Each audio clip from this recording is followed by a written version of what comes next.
Hey everyone, welcome to the RotoGrinders Morning Grind Podcast. I'm your host, Stevietpfl. It's Monday. It's March 4th. It is 2024. We have a 6-game NBA slate to talk about here on today's podcast. I know FanDuel kind of rolled like a 4-game slate, cut off the late games, and DraftKings 6-gamer. So we're going to break down all 6. Joined today by my good buddy, Keith Eister. Keith, what's happening, my friends?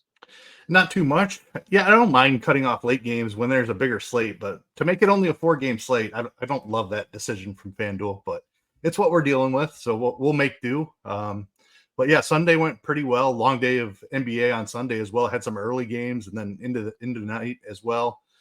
Last game still wrapping up, in fact. Had some NASCAR going on as well. Shout out to you for crushing another weekend of NASCAR. I know I was tailing you on some bets. We had Tyler Reddick really live for an outright there at the end. I believe your 3 core tags finished first, second, and fourth. Like, you were just all over this race, man. Absolutely crushing it as usual. Yeah, it was a fantastic NASCAR weekend. I'm sorry about all the tweets because I'm actually not that sorry. I hate like self-promotion, but I mean, it is the way that it is, right? But absolutely smashed NASCAR. And Michael Jarrett over there in YouTube chat said he took down 5K today. Congratulations to him. NASCAR was on point this weekend. It was a good weekend. Like, these weekends are the ones that you really like. And I'm really sad we didn't get the outright. But I mean, I knew Reddick was faster at the end too there. Yeah. It looked really good for a minute, but Larson did a really nice job closing out that race. Oh, I felt so good about outrights at like 3/4 into the race because Chastain had a ton of speed. And then Ty Gibbs, had his transmission not been messed up, I think Ty Gibbs would have won the race today, which is crazy, you know. So we had him at 30-1. But pumped NBA's back. We're rolling through the NBA season. We got MLB right around the corner. Everyone that has listened to this podcast before knows that I love baseball season and I can't wait. I'm impatiently waiting for baseball to come around. So pumped for baseball to be back, but we still got some NBA to talk about. What's up, Yeezy? Thanks for hanging out over there on YouTube. If you haven't already, hit the subscribe button over there on YouTube. If you're listening to the podcast right now and you're not subscribed on YouTube, go over there and do it right now. Right now. All right, I waited for you. All right, we got Memphis at Brooklyn. This is one of, I would say, 2 terrible games. There's 2 really bad games on the slate, and this is one of them.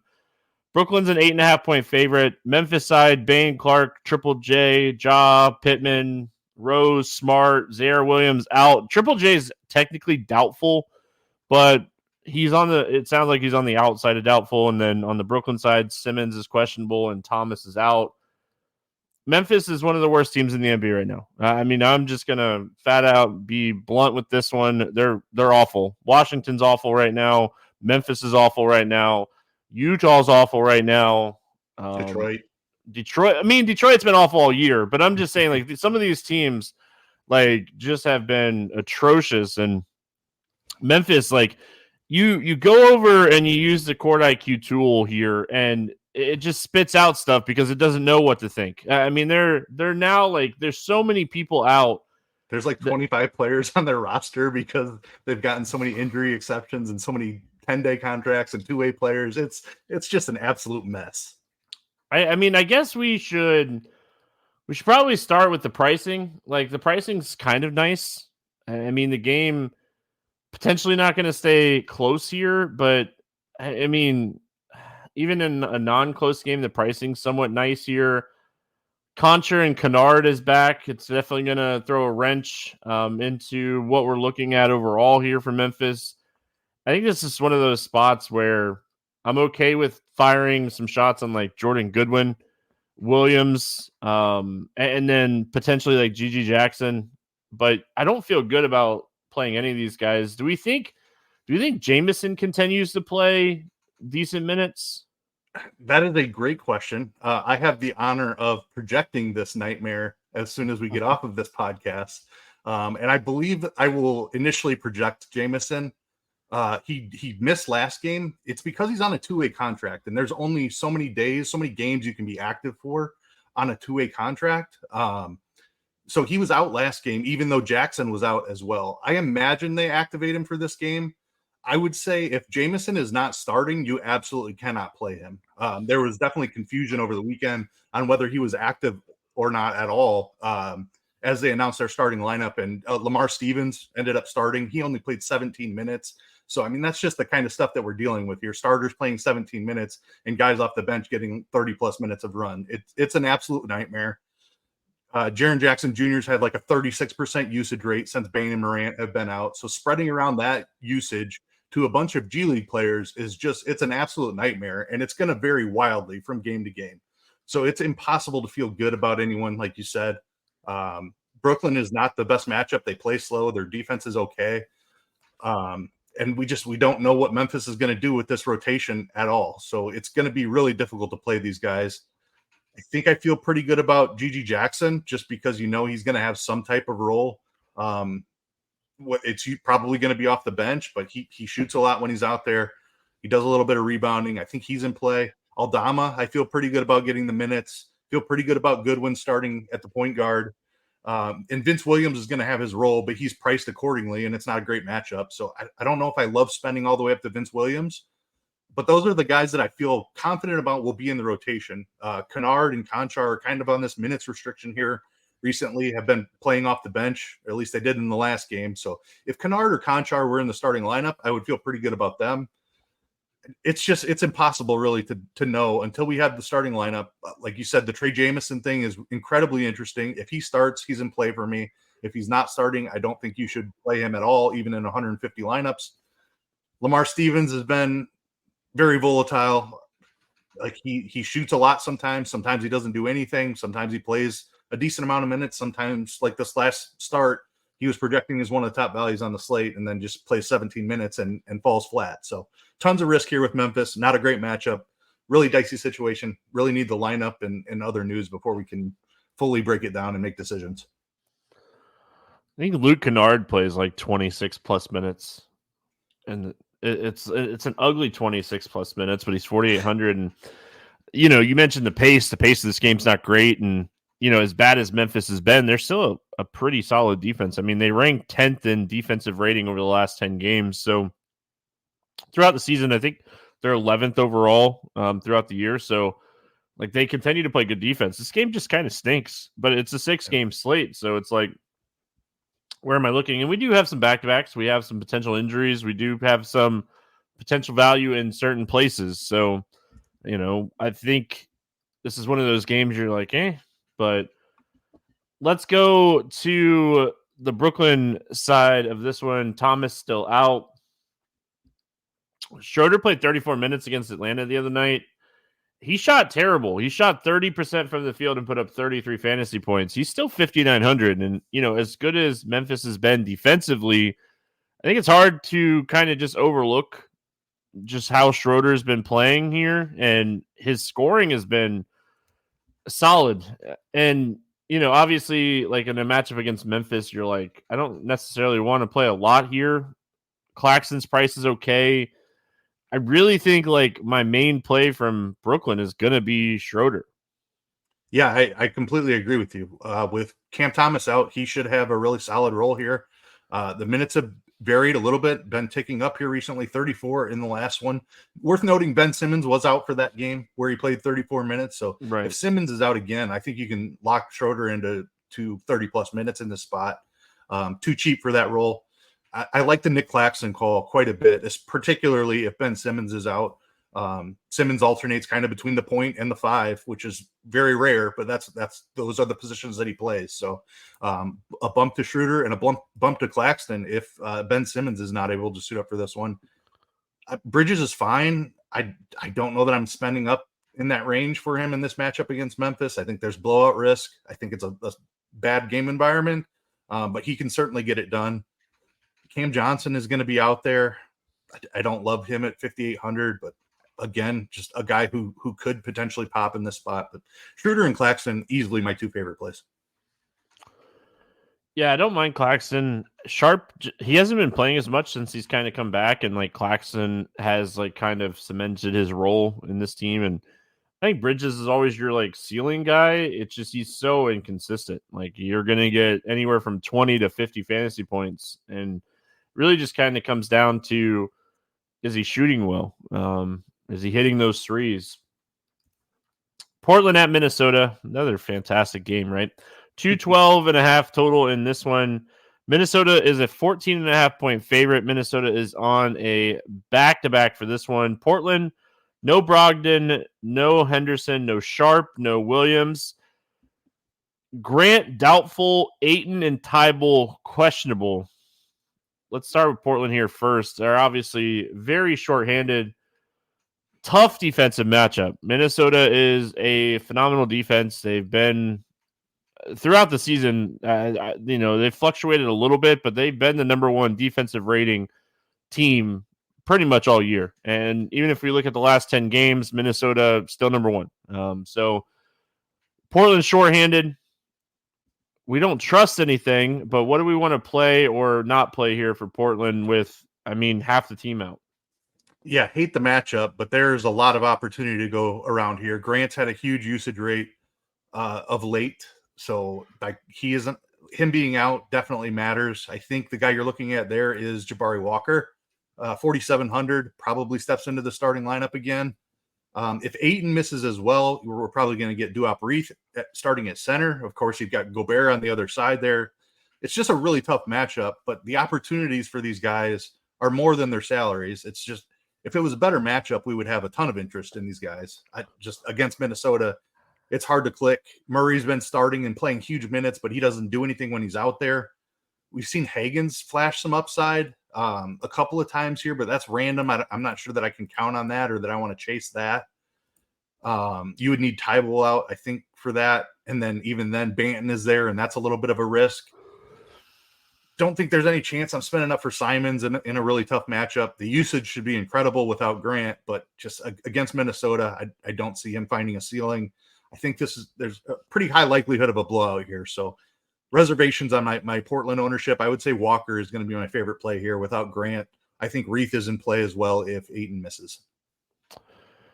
So the other night, Portland had a huge fourth quarter. They were down by like 15 against Memphis and came back and tied the game and went into overtime. So some stats, a little overtime, just stats bumped up, but like they didn't score a ton of fantasy points in overtime. That was a pretty slow paced game.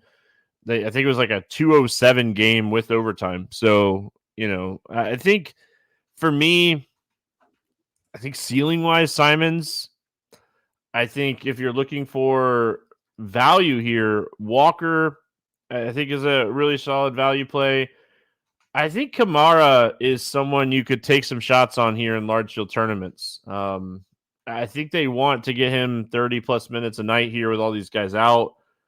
He shot the ball okay against Memphis the other night.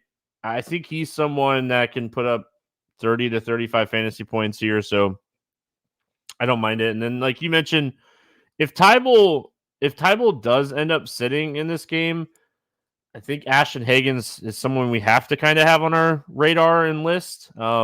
He was part of the run in the third and fourth quarter the other night in that Memphis game. He had I think he scored 28 fantasy points in the third and fourth quarter combined. So like almost all of his production came from that like massive run. And it was him. I was watching this game. It was him, Simons, and Walker. They were just playing phenomenal down the stretch. So, I don't think there's a chance that he starts. I don't know if they're comfortable playing him and Simons together that much, but Murray hasn't really done anything in his opportunity here. And it's been like, 4 or 5 starts now for Murray.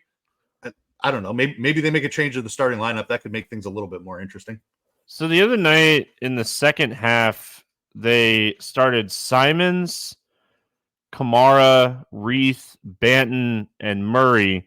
Ben played, hold on. He played 2 minutes, checked out for Higgins, and Higgins played the last 10 minutes, and then he played 11 and a half of the 12 minutes in the fourth quarter. So I wouldn't be shocked with Grant doubtful that Higgins starts instead of Banton, because I don't think they necessarily want to start Banton. I think that Murray's been the one who has been starting. No. So Murray started though. Murray was Grant, like replacing Grant in the second half the other night because Tybal was out. No, Tybal was there too. He just didn't start the third quarter. Like Tybal Tybalt played until the fourth. I don't know if he got hurt in the fourth, but it was like his injury is like hip soreness. So I think that he just kind of played his minutes, and I'm looking at game flow for some of this, but I think I would assume they want to leave Jabari on that second unit because they need somebody to score. So I wouldn't get scared off on Jabari if he's not starting, but I could see Hagen starting instead of Grant, or like over Grant. But Minnesota's size, maybe Walker does start, and then Hagen gets a lot of second team usage. Yeah, I think with Minnesota's size, they almost have to start either Ayton or Reith and Walker. Yep, I mean Ayton matters a lot too, because if Ayton was a go here and he didn't have a minutes limit, like his injury is a hand. Like, do we take shots on Ayton playing 35 plus minutes against Minnesota? I don't think it's the matchup for me. Just with dealing with the injury and then having Gobert on the other side, I'd be scared of that. Yeah. All right, let's go to that Minnesota side, that other side. I more I think about it, I feel like Walker's going to have to start because they're going to need the size against Towns and Gobert. Minnesota side here. I mean, good matchup against Portland. They're a huge 14.5-point favorite. They should crush Portland in this game. You worry a little bit about the blowout risk here because, like, these guys are expensive. Like, Edwards is 88, Towns is 83. Gobert's prices climbed to 7,500. What, if anything, do we like here from Minnesota? Obviously concerned about the blowout risk. Edwards and Towns are the ceiling guys, but I don't know that they play enough minutes in this spot. Can they get it done in 3 quarters is basically the question I'm asking myself. I'm not sure that they can. I think Gobert's price is fine. I think he could absolutely dominate if Ayton is out of this game. I think I prefer saving the money and going to Gobert over Edwards and Towns. That's not something I hardly ever say. Conley still has this price where they're tempting us, but again, I think he's one of the first guys off the floor in a blowout, so I'd be concerned he plays over 30 minutes in this game. I don't think I'm chasing Kyle Anderson or Jaden McDaniels in this spot. They just don't do enough while they're out there. Maybe Kyle Anderson gets a little bit of extra run if the game gets out of hand. His minutes have been really capped here recently since they're getting healthier, but maybe he sees 25 minutes in this spot. He could be potentially useful at 4,500, but not a ton of interest. Worried about the blowout. Yeah, I mean, so if you play this for a close game, I think you can get exposure to Edwards, Towns, or Gobert. Like if you're saying, all right, this game stays close, I think all 3 of these guys have upside. If this game, if Anthony Edwards gets 35 plus minutes in this matchup against Portland, he crushes. I mean, they've played 3 times this year. He's averaged 31 minutes. He's averaging 47 fantasy points. So like the ceiling and the upside is just massive. Like Gobert's minutes have been capped against this team. Towns, not Gobert. Gobert has actually had solid outing. I think this is just one of those things where you're like, you got to kind of build like a game script. We talk about it all the time in NFL. It's not talked about enough in NBA. You got to kind of build a game script lineup. All right, well, I'm gonna play Simons because Simons is gonna have a big game, and then I'm gonna pair it with somebody on the Minnesota side, and then maybe one of those cheap Portland guys, and just kind of hope like a 6-game slate that maybe Minnesota is not on the top of their game. They're human. Clippers at Milwaukee, 229 total. Milwaukee is a 4.5-point favorite in this one. Clippers on a back-to-back. Milwaukee, Giannis is questionable, and Middleton is out. Obviously, anytime that Giannis is questionable, you're a little concerned. Clippers in Minnesota played, I think it was like an 89-88 game, if I saw it correctly, and it's always interesting. I don't think James Harden had a bucket from the field. He had some free throws, but I think he went 0 for 10. All right, Clippers side here. We know that Westbrook's going to be out for a while. He fractured his hand. We saw Bones Highland play, I think like it was only like 14 minutes, but like Norman Powell got a lot of run. Tice got a lot of run off the bench. And then Coffee got a lot of run off the bench. They still, even without Westbrook only played a 9-man bench in that game against Minnesota. What do you like here for the Clippers? Yeah, you pointed out last time we were on the podcast together how the improvement in Milwaukee's defense. So keeping that in mind here, it is two good teams. As long as Giannis is in there, I think it should be a competitive game. And the Westbrook out thing doesn't really matter. It's kind of just Bones Highland stepping into that Westbrook role as the backup point guard. So it doesn't change a whole lot. The second usage maybe has a little additional usage to go around, but Bones is a pretty high usage guy in his own right, similar to Westbrook. So it's really just a 1-for-1 swap with Bones and Westbrook. I think Kawhi is my favorite of the three studs. He's shown the most ceiling here. George's minutes have been kind of all over the place.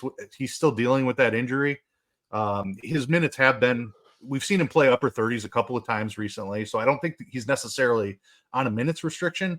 I just feel better about Kawhi's ceiling at this point. Harden is fine as well. I don't think I would play more than one of these guys in any lineup between Kawhi, Harden, and Paul George.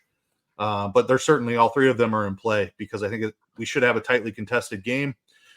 Zubac minutes are not quite where I want him to be. I just don't love playing Zubac. I think he does have a good chance to see the floor quite a bit because Brook Lopez plays a ton on the other side. So I don't hate Zubac, but just not a guy I love to play. Maybe Norman Powell at 5,100 with additional usage. Man's price is up, so I'll probably leave him on the bench. But it's really just the three main studs for me, and not more than one of them in any lineup. Yeah, I don't mind the Norman Powell call. This is one that he's not. So the Clippers player props are up, which is very odd for a back-to-back team. But Powell's point prop isn't up yet. That's what I want to watch. If it comes in at like 14.5, I like the over. I mean, so we already kind of saw it, right? Westbrook being out. Norman Powell had 13 shots off the bench. He shot 8 threes. He had 6 threes in that game against Minnesota. And that's a really tough defense too.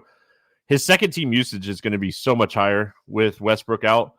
So yeah, Westbrook, I agree with you. He doesn't really matter as far as like DFS, like playing Bones Highland. I think you're going to find better options, but I think where it matters is like Norman Powell, who they love to close with over Terrence Mann anyway, is now getting more usage with the second unit. So I think Norman Powell is kind of a standout for me here. You know, obviously we want him to do a little bit more. I think we should also, this is DraftKings, but I also think like Daniel Tice is okay. Like, you know, if he hits a couple of those shots that he missed in the game against Minnesota, he's looking at like 27, 28 fantasy points. He had a good rebounding game again.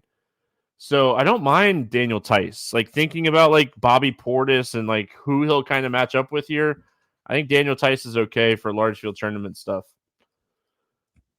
Milwaukee. Well, obviously the first thing is, does Giannis play? Because if Giannis plays, this is definitely a game stackable game. Like the total is not as high as the next game we're going to talk about, Washington at Utah or the Thunder at Lakers, but this game has the potential to be very competitive, very back and forth.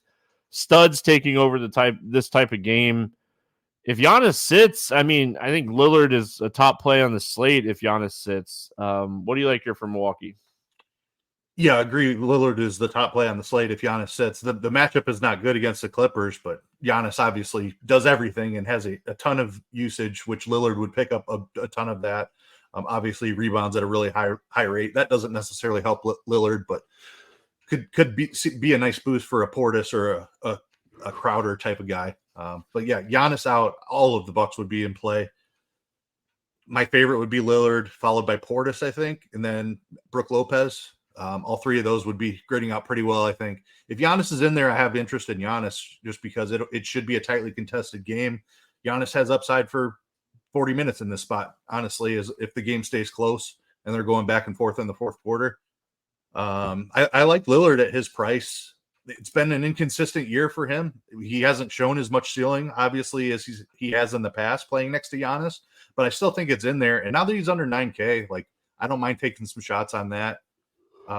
I probably don't go chasing any value in the spot. Beasley shot a little bit more with Middleton out, but I don't love the matchup. Portis not quite playing enough minutes. Brook Lopez would probably be my favorite mid-range type play, but it's really Lillard and Giannis are the only two. I think the thing that like Lillard playing Giannis we forget about so much is like Lillard just will have those games where when he's hot he'll keep shooting. So like in any given game, Dame can go for 60 plus fantasy points, 70 plus fantasy points, even with Giannis on the floor. So yeah, Dame time is a real thing. When that dude gets hot, he shoots and he'll hit 4, 5, 6 threes in a row, and he'll keep shooting them. So, but I mean, yeah, if Giannis sits, man, Lillard with no Middleton too, like Lillard would be top end. I also want to mention that, like, if Giannis does end up sitting in this game, I think you want to get some exposure to like Bobby Portis and Brook Lopez. I think those would be the guys that I think that I would like them over Malik Beasley. I don't think Beasley's role is going to change much with Giannis out. So, for what it's worth, I think Giannis plays in this game, and it's not as juicy as it could be if he was going to sit here. Take a day off. You need a day off. Everyone needs a day off. Washington at Utah, 241.5 total here. Utah 7.5 point favorite.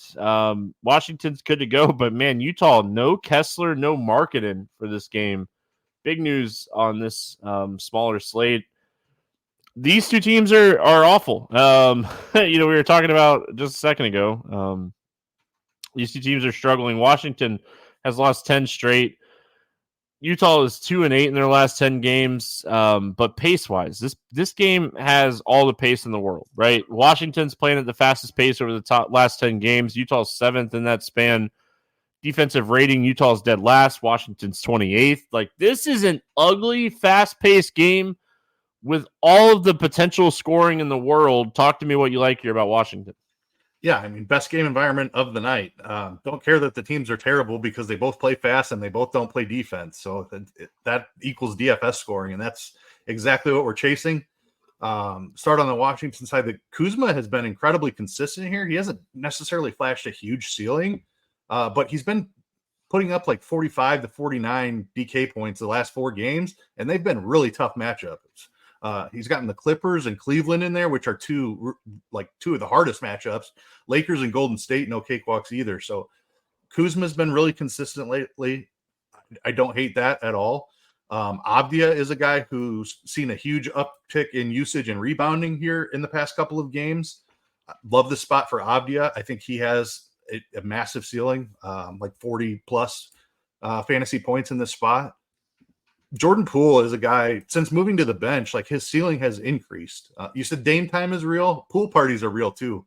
Like when he is going off, they'll let him run too, even off the bench. Twice he's played upper 30s minutes when he's had hot games, and he's finding a ceiling more often off the bench than he was in the starting lineup. So I'll continue to click on Jordan Poole. He's going to bomb your lineups a lot of the time, but he does have that 50-point ceiling at 6K. So I'll keep chasing some Jordan Poole. I don't hate Bagley in this spot either. 6,100 for him. Tyus Jones has been playing minutes. Really, all of Washington up to 6 deep, and I wouldn't even kick out Kispert in the lineup at 4,800 either.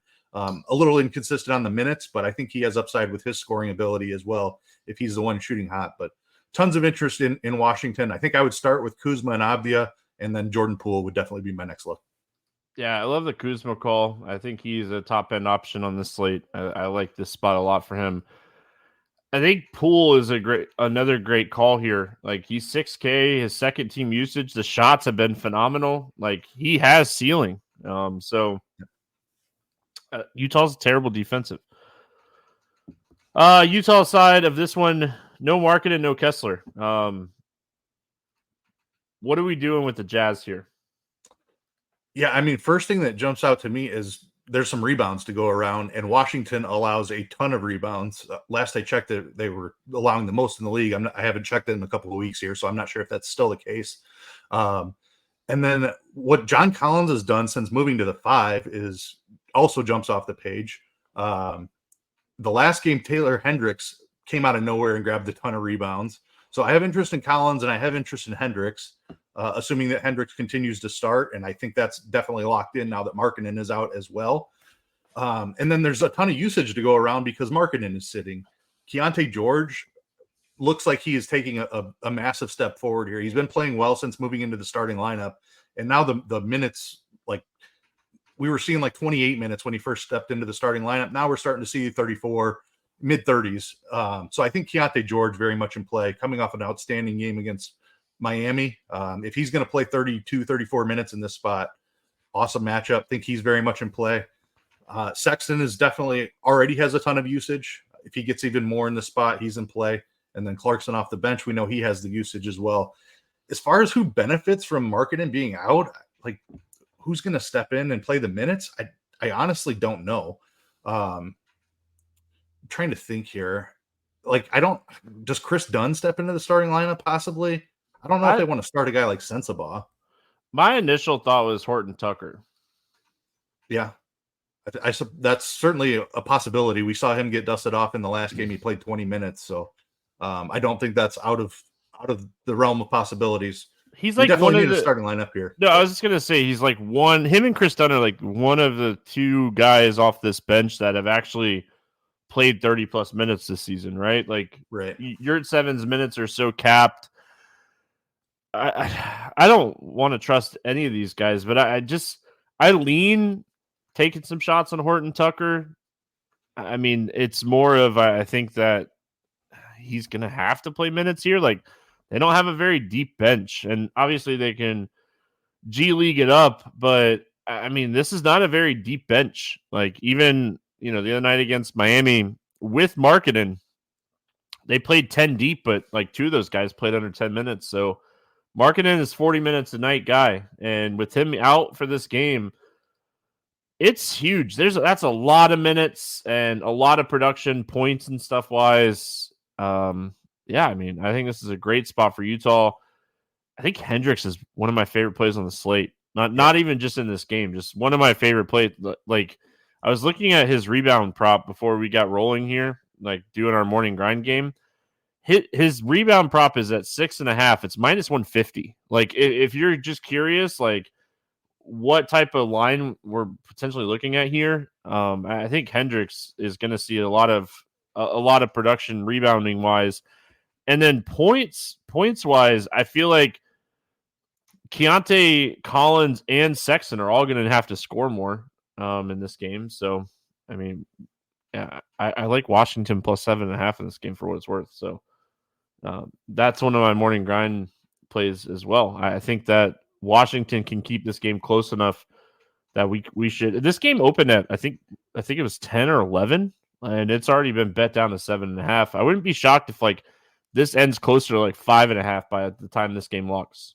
Yeah, it makes sense. Like, Utah's really struggled of late, and I mean, for my money, Markkanen's probably their best player. So him out now, like, I agree, that's a little bit too wide. I think Clarkson, he's not on the injury report with the illness. Clarkson probably plays like 35 plus minutes, right? Yeah, look, whoever starts, whether it's Dunn or Horton Tucker or Sensabaugh, somebody's going to start at the 3 for Markkanen. But Clarkson's really the guy that's going to play the minutes. You're absolutely right about that. Yeah, Clarkson's going to close. Horton Tucker probably plays like 22 to 25 minutes. I think that's what happens, right? I think Horton Tucker starts for Markkanen. Horton Tucker plays 22 to 25 minutes, but Clarkson plays 30 plus. Yep, we totally agree. It was an illness. I assume that he wouldn't have a minutes limit. So, I mean, Clarkson, when he's getting usage, is always great too. So, all right, Chicago at Sacramento. 229.5 total in this game. Sacramento is 7-point favorites. Craig Levine Williams out. Caruso questionable. Fox questionable for Sacramento. Let's go Chicago first. Like anything here for the Bulls? Nice up-tempo spot for them. You constantly preach take 3-point shooters against Sacramento. So I think Kobe White's a little bit too cheap in this spot. He's got a chuck in this spot, right? Yeah, man. 7,300. We've seen him up as high as 8K this season. I think Kobe White's in an awesome spot. I think Ayo Dosunmu is still very playable at 5,700. He's a guy that's been playing close to 40 minutes every single night. He's certainly not afraid to take 3-point shots. So Kobe White, Ayo Dosunmu, definitely my two favorites. I think it's a tough spot for Vooch, DeRozan as well. I definitely prefer White and Dosunmu, saving a little bit of money. And that's probably it. I don't think that Drummond sees quite the run that he's been seeing here recently. 5,200. If he's going to see 26 minutes at 5,200, he's in play, but I think he's going to be more in that like 22, 24 minute range. I think it depends on Caruso a little bit, as weird as that is to say. The Bulls just don't have a bench at all. So if Caruso's out, then I'd probably retract that on Drummond, and he might see 26, 28 minutes. If Caruso's in there, I probably leave Drummond on the bench, though. My only problem with Drummond here is Sacramento could play really small, and they like to play small. Like, they play Sabonis a lot at the 5, and I mean, I think that potentially Drummond just kind of gets run off the floor here. I feel like you want to target Drummond against teams that are going to play big, and that's, going back to that Cleveland game where he just played 36 minutes. That was the exact reason. Mobley, Allen, so, I mean, Kobe White, gosh, I hate his props. I was like so excited when I opened up the slate and I saw Kobe White getting a matchup here with Sacramento, but like they priced him up so much in like the prop market. I'm sad. I really wanted to take advantage of it, but I do think this is a spot you want to take advantage. I think one or two of DeRozan, White, and DeSamo have a good game. Like, I think that is where, like, you beat Sacramento by scorers and by shooters, and all three of these guys can get hot. Kobe White probably is the higher volume shooter here, but, like, we've seen DeRozan shoot 25 plus times in a game. And like, AU shoots a lot too. I think you want exposure to DeRozan, White, and AU here, just in general. Kings side of this one, I mean, Fox matters a ton. He practiced fully on Sunday. I fully expect De'Aaron Fox to play in this game. If he were to sit, obviously, like, you have some value here with like Mitchell, but I think Monk would be the play. What are your thoughts here on the Kings? Yeah, I agree with you. I think Fox plays in this spot as well. They gave Mitchell the start once. They gave Keon Ellis the start once. So if Fox remains questionable through lock and we don't have a King starting lineup, obviously, you don't even know who the value play is going to be. It's whoever starts at point guard is the value play, but it could be Ellis, it could be Mitchell.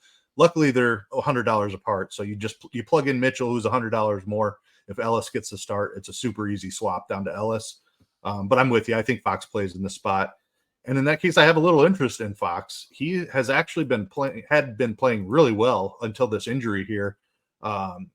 With 6 straight games over 50 fantasy points or something like that. Like, he's a guy who's been wildly inconsistent, especially over the last couple of months, but the last couple of weeks he's been outstanding. So I have interest in Fox at 8,500. Sabonis, of course, super consistent, a guy you can always play in DFS. Just lock in your 50 DK points and carry on a little bit of upside on that as well. Monk's price at 6,500. Like, if Fox is in there, that's probably too much for me. I like playing Monk because he's a guy that can get hot and play himself into a few additional minutes, but 6,500 is a really tough ask if Fox is in there. I think I'd pivot to a Keegan Murray in that spot. He doesn't have a great price either, but if you're just looking for exposure to this game, I think Murray at 5,900 would be the third piece here. We finish it out. Thunder at Lakers, 239.5 total here. Lakers a 1-point favorite. OKC will be on the second end of a back-to-back, like you mentioned earlier. They're kind of just, I think they're at halftime. I just checked a few minutes ago. Yeah, they're still at halftime. So they're at halftime. I was checking to see how some props were doing. Not great for what it's worth. And then on the Lakers side, LeBron's questionable. Vanderbilt, Vincent, and Wood out. Let's go Thunder here first. Gosh, I think you have to like SGA. It's a smaller slate. We have a lot of studs, right? Like, there's a lot of potential studs for this being only a 6-game slate. A lot of potential studs. Hayward has hurt Giddey and Dort enough that I don't think I want to go there. Maybe Hayward sits on the second end of a back-to-back here, and you could potentially take some shots on Giddey. I'm just not loving a lot. I don't like Chet in this matchup. I think that this would be SGA for me. It's SGA for me as well. Jalen Williams is fine also, but I would rather just spend up and get to SGA. Just there's so much more ceiling there. I think Jalen Williams is one of those props you're talking about tonight. If you're on it like me, having a bit of a tough time in this game against the Suns, but I certainly don't hate going to Jalen Williams at 7,300. He's shown plenty of ceiling. He does a little bit of everything. But yeah, it's SGA. Just that's where I want to get to. It makes it really tough. I think, like you said, there's a lot of studs. A lot of the studs are in this game, SGA, and then the two on the other side, obviously. So this game stack is really expensive. But I think with value in Utah and in Memphis, you could make SGA and then either AD or LeBron on the other side. I think you can make this stack work. So I'll be paying up for SGA. Let's go to the Lakers side. I absolutely love Anthony Davis today. And I hope he just kind of goes overlooked because of all the studs that we have. I think that this is a phenomenal spot for AD. I mean, LeBron is LeBron, and he has just been absolutely fine. I like AD. I think I want to pay up for AD on the Lakers. And then outside of that, it's kind of like a bunch of question marks on, do I need the value? I think Hachimura is interesting at 5,200. He's shown some upside, and I think that he's okay. Dinwiddie's not playing enough. Reeves needs some people to be out or just have like a stellar shooting night. So I think it's AD, LeBron, Hachimura on the Lakers side for me. I agree with you. It's AD over LeBron for me, and that's generally a tough decision. I think what's been like LeBron's been chasing 40,000 points for the last couple of games, right? So he's been putting up really solid performances. I think he's generally okay deferring to AD. And now that he's hit that milestone, maybe we see that and we see Anthony Davis's usage kick up a little bit here. But I love the upside for him. Oklahoma City does not rebound well. Obviously, Anthony Davis is one of the best rebounders in the league. So I agree. It's an AD spot here for me. I think D'Angelo Russell is a guy you can play as well. He's just shown a little bit of ceiling here since moving back into the starting lineup. And it's not like it's been a couple of games. We're talking about like a month's worth of starts here. He randomly finds these ceiling games. So I don't love the price tag at 7,000, but I do think the 50-point ceiling is there. So I would sprinkle him if I was building 10 or 20 lineups. I like the Hachimura call. I think he's got a little bit of ceiling as well. All right, let's play the morning grind game, and then we will get out of here. Thanks, everyone, for hanging out with us live on YouTube. Favorite play under 5K to go 7X. Who do you got? I'm going to go Taylor Hendricks. 4,900, got a price bump, but he's been starting here recently, and he finally had a breakout game. He put up 13 rebounds in that last game, so I'm going to chase that a little bit. It's as good of a rebounding matchup as we can get. I'm going to go to Jabari Walker. And I mean, with Grant doubtful, Ayton questionable, I think that Jabari Walker's role is just going to be too good to pass up on here. Really like Jabari Walker in this game. I hate the matchup, hate the Minnesota matchup, but minutes equal opportunity, and there's just so many bodies missing for this team right now. Over 8K to go under 5X. Who's your bust today? This is a really tough question today. Like you said, there's a bunch of studs, and I think for the most part, they're all in really good spots. I'm going to go Anthony Edwards here. This could obviously backfire in a nasty way if Portland can keep up. Edwards is going to smash, but I feel like Edwards puts Minnesota up by 20 points at the half and does not play very much in the fourth quarter, if at all. So I don't mind the price tag. It's obviously a great matchup against a bad defense, but I feel like there's some blowout risk here, and Edwards doesn't get his full allotment of minutes. Yeah, I mean, Minnesota has crushed Portland all three times they've played each other this year. So I'm going to go to the same game and go with Karl Anthony Towns. He hasn't hit 5X in 3 matchups against this team yet this season. So I'm going to go Towns.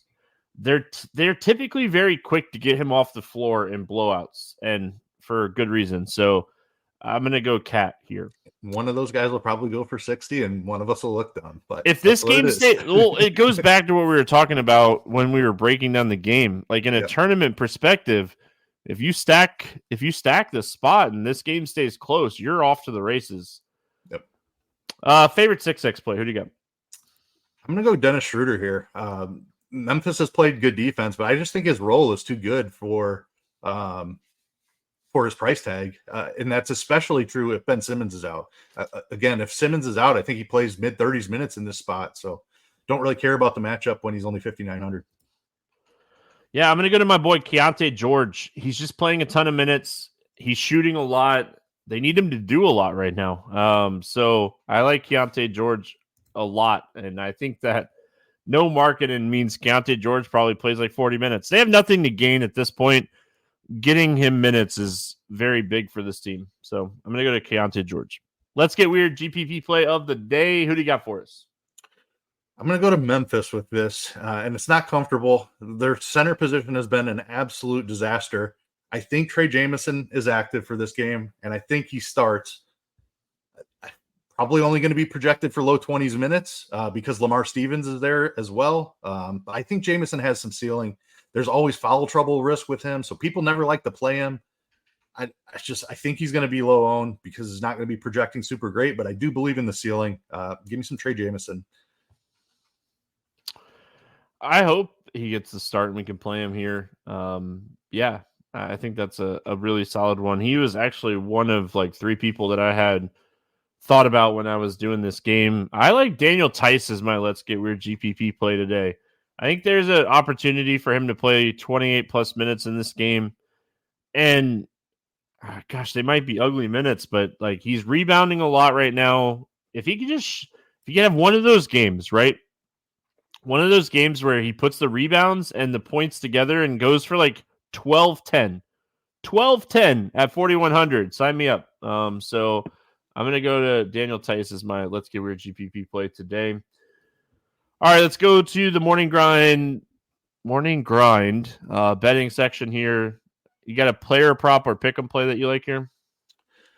I do. It's a prop that I have played in each of his last 3 games. It's Denny Avdia has an awesome matchup against the Utah Jazz. He's sitting at 24.5 points of rebounds, assists. He has been rebounding, shooting more, and assisting more. His role has been incredible. The minutes have been up. He got hurt in the first time I played it against Denver. Had a terrible game, completely bombed, absolutely smashed in the next game.